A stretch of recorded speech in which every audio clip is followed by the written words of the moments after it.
Halo dan salam sejarah bos. Tiga cabang utama angkatan darat adalah infanteri, kavaleri, dan artileri.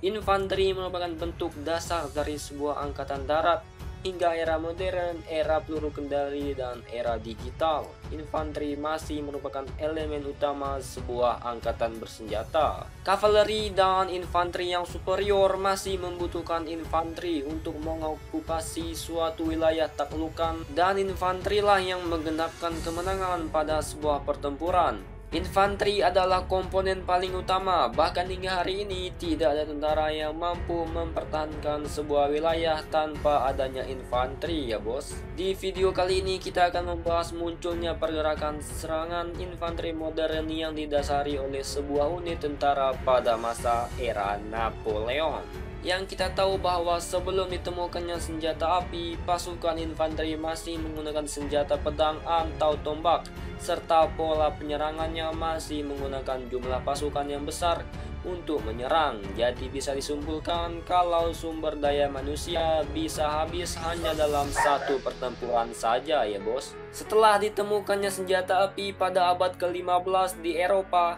kerajaan-kerajaan Eropa mulai merevolusi persenjataan para prajuritnya yang mula bersenjata pedang dan harus menggunakan pelindung besi itu digantikan dengan senjata api.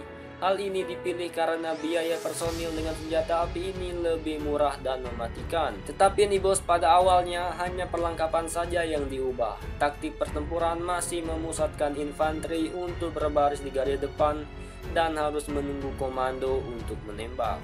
Ya kali musuh di depan lu mau nembak, lu masih pelengak-pelengok diam nungguin tuh bos. Ya udah mati dan duluan lu bos.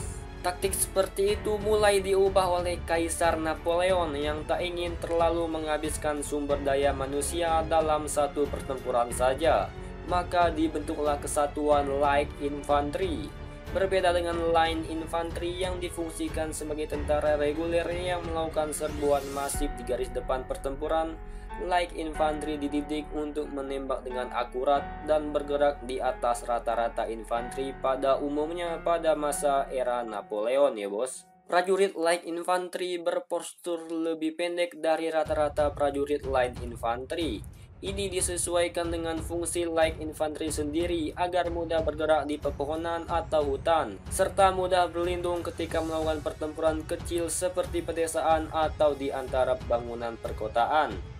Karena pada dasarnya Light Infantry difungsikan untuk bertempur dengan formasi menyebar dan memanfaatkan medan sekitar untuk berlindung. Ya bisa dikatakan kalau Light Infantry merupakan dasar infanteri modern ya bos, terlebih lagi dengan ditemukannya metode perang gerilya yang mendekati gaya tempurnya Light Infantry. Berbeda dengan Line Infantry yang sejarahnya tamat hingga abad ke-19, Light Infantry berevolusi menjadi infanteri modern yang kita kenal pada saat ini. Nah gimana nih bos, menurut kalian revolusi yang dilakukan oleh Bapak Napoleon terhadap strategi militernya juga berpengaruh kepada infanteri modern yang kita kenal pada saat ini ya bos? Silahkan komentar kalian tuh bos.